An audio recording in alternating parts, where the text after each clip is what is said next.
So North American Gen X immigrant parents face the toughest times ahead with little or no education and with no ETFs, bonds, or investments. They're really depending on their children, and that's actually my parents. Instead of them building a trust fund for me when I was a kid, it's actually the other way around.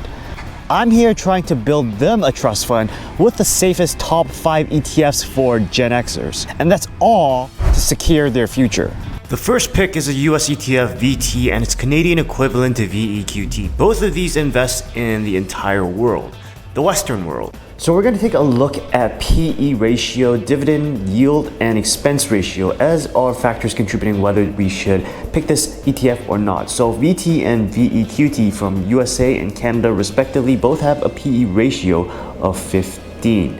Both also have a dividend yield of 2%. And when it comes to the expense ratio, it's actually 0.07% for VT and it is 0.22% for VEQT, and this is really overpriced. Looking into the holdings, I say they are very similar, but VEQT is more diversified between Canada and the US. And it's probably because I follow geopolitics and the wars that are happening around the world. I like to see how they affect economies. And ultimately, I like to see how they affect me. And it's interesting because when I was a kid, this stuff never mattered to me. I just didn't know, was oblivious to what was happening around in the world. But now that you have investments on the line that will take care of you in the future, like VT, it adds a little bit more risk because with VT, what's happening is you see that they're invested in Europe and Europe is close to the action, they're close to the war. And that scares me because what if Europe gets pulled in and with all the refugees already heading over to Europe, things don't look too good. So really, should I be putting money into VT, which has investments in Europe? That's something you have to think twice about.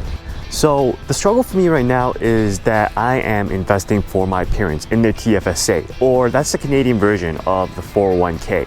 So what's happening is I put money in their account, and when I see good buys, I make the investments for them. And I'm probably not allowed to do that. It's probably bordering on illegal investing, so don't sell me up. So the hardest part for me right now is I'm living in America, so I'm very familiar with the American ETFs. With the Canadian ones, I don't know which ones they are, so that's the whole reason for this video. The one ETF that index investors glorify is VTI. The Canadian version of that is VUS, and both of these invest in the entire US market. The PE ratio for VTI and VUS are both 20. When it comes to the dividend rate, it is 1.5% for VTI and 1.27% for VUS. Now the expense ratio is 0.03% for VTI, whereas it is 0.15% for Canada. You see the pattern. For Canada, expense ratio is always more expensive. So I was in high school when I probably missed the girlfriend-boyfriend matchup mixer, and instead I read The Intelligent Investor. And what I learned was that a PE ratio, price to earnings ratio of over 15 is overpriced. Now don't get me wrong, these two ETFs are great, they perform, but for the dividend that you have to pay for, the price for the dividend, I don't think it's worth it. I think it's overpriced. Now, one nice low-cost high-dividend ETF is YVM or BDY for the Canadian version.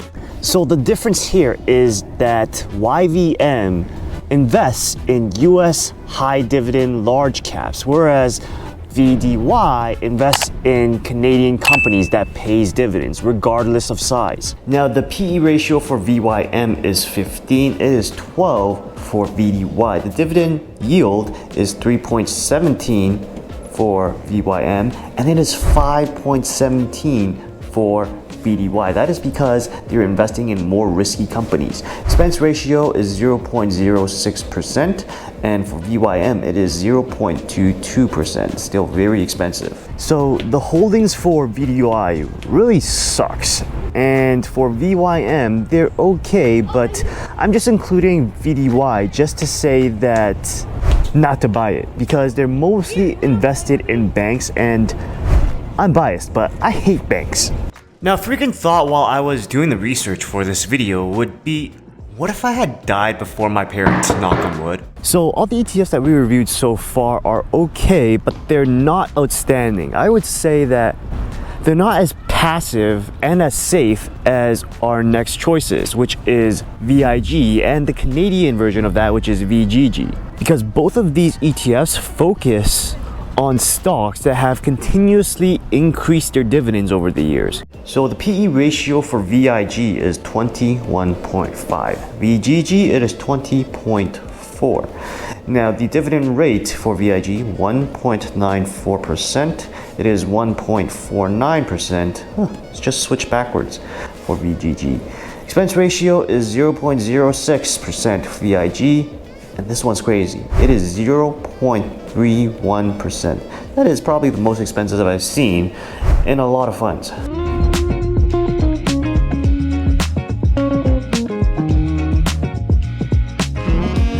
So the holdings of these ETFs are both holding the same thing. They're both hold Microsoft, Apple, ExxonMobil, JP Morgan, and Visa. And I gotta apologize for this because after looking at the PE ratio, the fees, the dividend rate, comparably, they're not as good as the high dividend yield ETFs that we just looked at. Wanna be the person that you call up when you're down. Wanna be the first who knows all of your deepest secrets. So I'm kind of disappointed that you made it this far in the video and all the options kind of suck. But they are from Vanguard, which is the second biggest asset manager in the world. And that gives us a sense of security because it's unlikely that they're going to collapse.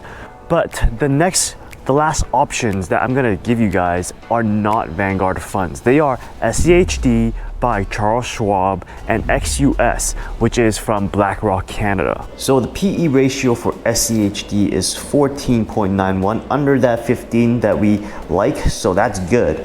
It's 23.08 for XUS. Now the dividend rate is 3.65 for SCHD and 1.33 for XUS. Now for the expense ratio, it is 0.06% for SCHD and 0.09% for XUS. This is probably the lowest one that we've seen for Canada. So I don't know why I showed you guys a stop sign, but XUS is basically focused on some very cool stuff. They're focused on foundational technology. So Microsoft, Apple, Amazon, they're all building right now on AI, and I see that as a very lucrative play. SCHD, on the other hand, they're very focused on things that are consumables, the things that you have to use again and again, like Coke, Verizon, Pharma, which makes the pills that America lives on. That's something that they have to consume day in and day out. They're not gonna stop. Finally, this won't be a great video unless I give you my first and second choices when it comes to Team USA and Team Canada. So let's take a look at them with these charts. So here we have with the full chart of Canada. What we have is we have VDY and VGG. I'm not gonna pick this one because it is super expensive and they are super risky with that 5.17%. We're also not gonna pick VGG, mainly because the expense ratio is nuts. So what we're going to pick is we're going to pick BlackRock. We're gonna pick this because I just can't help but take a look at the expense rate, 0.9, and dividend yield. I mean, it's not as good as the US, but Canada is not as good as the US. So we're gonna go with that for number one. So that is basically a play because XUS is heavy into the AI and the technology foundation. So we're going with that for number one. And for number two, the second choice, it's going to have to be VEQT. Now, I know I said in the beginning of this video that they're not the best, but it is the most diversified between having some companies owned in both the US and in Canada, which the US does not have. So number one, XUS. Number two, VEQT. That's what I would go with if I was in Canada. All right, Team USA. Basically, we are crossing out VIG because it's too expensive with the PE ratio and VTI because it's too expensive. So that only gives us three choices. Now, I'm going to go with VT for number two. Why? That is because that is the technology and diversification play. It is very diversified being in the total market. And for number one, we are going with SCHD. A lot of people love this one, and that is also in consumables, which people have to use again and again. Also, the PE ratio is the best, and its expense ratio is also very good, and its dividend rate is very, very good. It's one of the best. It's the highest one here. So SCHD, number one. And if you want to learn more about SCHD, there's going to be a video around here somewhere, so go check that one out.